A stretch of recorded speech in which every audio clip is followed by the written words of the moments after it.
Baik Bapak Ibu semua, Assalamualaikum warahmatullahi wabarakatuh. Pada pertemuan yang ketiga, kita akan mempelajari tentang teknik rekam layar.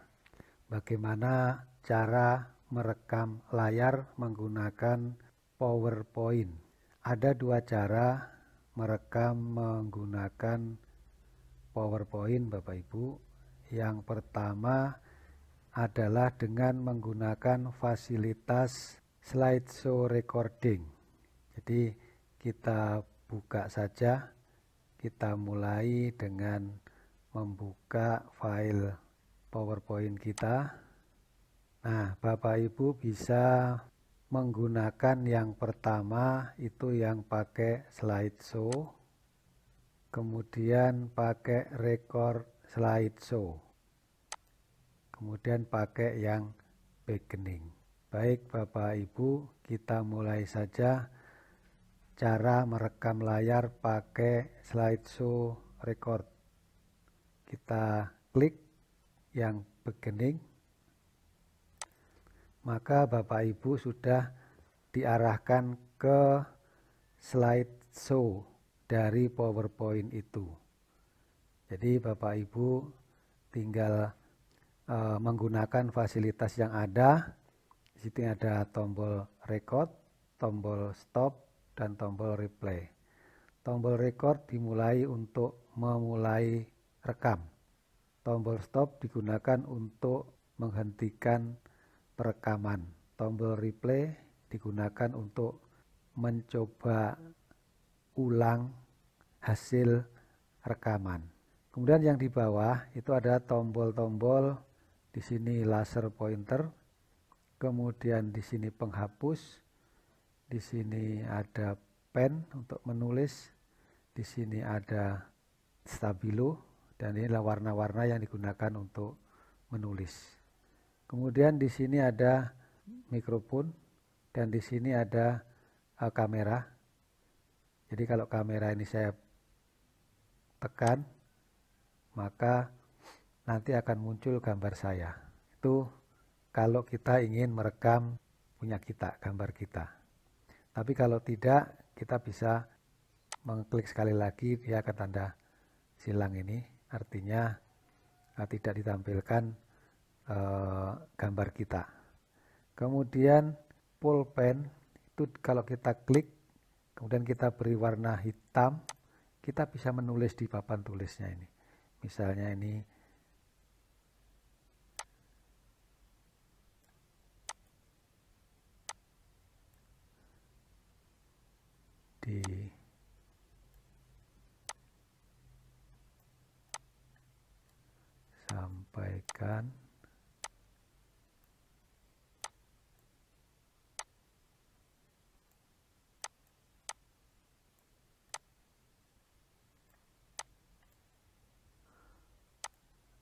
disampaikan itu kalau kita menulis papan tulis.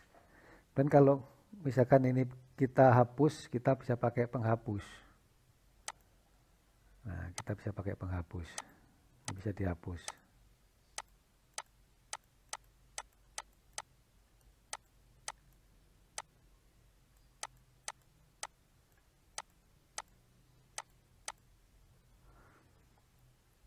Dan kalau stabilo itu kita bisa menandai, misalnya pakai warna kuning misalnya, kita tandai. Nah, ini bisa. Nah, untuk menandai itu stabilo. Dan kalau kita hapus, bisa gunakan fasilitas penghapus. Kemudian ada pointer. Laser pointer digunakan untuk penunjukan kalau kita ini kan, kita coba saja klik, kemudian warnanya merah, kita akan ada pointer di sini. Ini digunakan untuk menunjukkan sesuatu di sini. Itu kalau kita pakai pointer laser kita aktifkan. Baik, kita mencoba untuk merekam pakai slideshow recording. Kita klik record.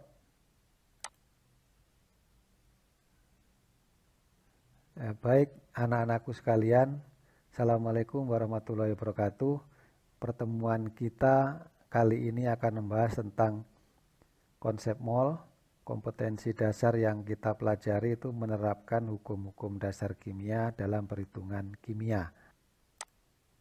Kemudian tujuan pembelajaran yang kita capai adalah satu, untuk dapat menghitung massa zat jika diketahui jumlah mol dan mR suatu zat. Yang kedua, dapat menghitung volume gas jika diketahui jumlah mol suatu zat berbentuk gas pada keadaan standar. Yang ketiga, dapat menghitung jumlah molekul jika diketahui jumlah mol suatu zat. Nah, ini hubungan antara jumlah mol dengan massa, jumlah mol dengan volume pada keadaan standar, kemudian jumlah mol dengan jumlah partikel. Artinya kalau misalnya kalian ingin mencari massa, diketahui jumlah molnya dan mR-nya, maka kita bisa menggunakan rumus yang dari mol menuju massa. Jadi untuk mencari massa, kita menggunakan rumus G sama dengan N kali AR atau MR. Kemudian kalau kita mau menghitung volume pada kondisi standar, maka ikuti panah dari mol ke arah volume pada STP. Maka volume sama dengan N kali 22,4 liter.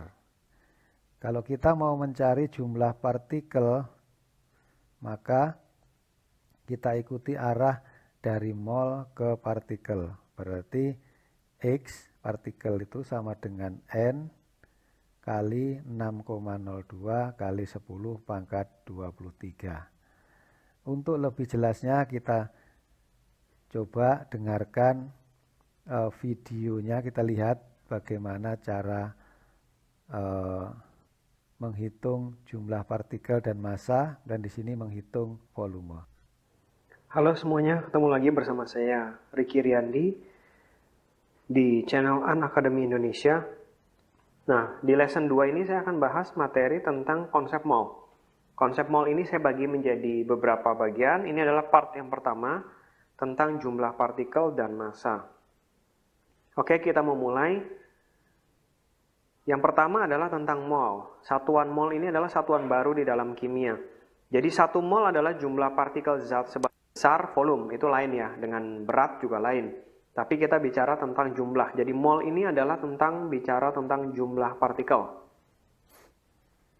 Nah, yang pertama kita mau bahas adalah jumlah partikel. Jumlah partikel lambangnya X besar.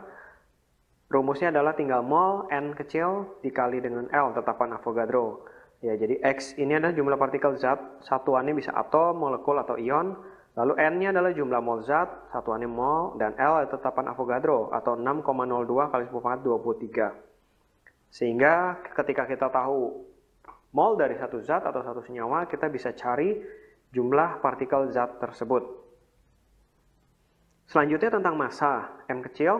M kecil adalah rumusnya massa adalah mol dikali dengan AR, dengan massa atom relatif. Atau massa adalah mol dikali MR, massa molekul relatif. Mana M kecil adalah jumlah massa satu senyawa dalam gram. Lalu N kecil adalah jumlah mol zat dalam mol.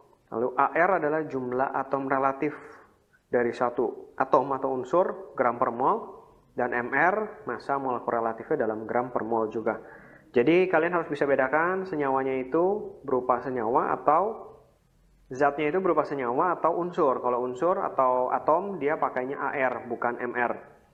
Nah, di sini satuan massa di dalam kimia adalah gram ya, hati-hati bukan kilogram. Kalau di fisika besaran atau satuan internasional dari massa di fisika adalah kilogram, sedangkan di kimia satuannya gram.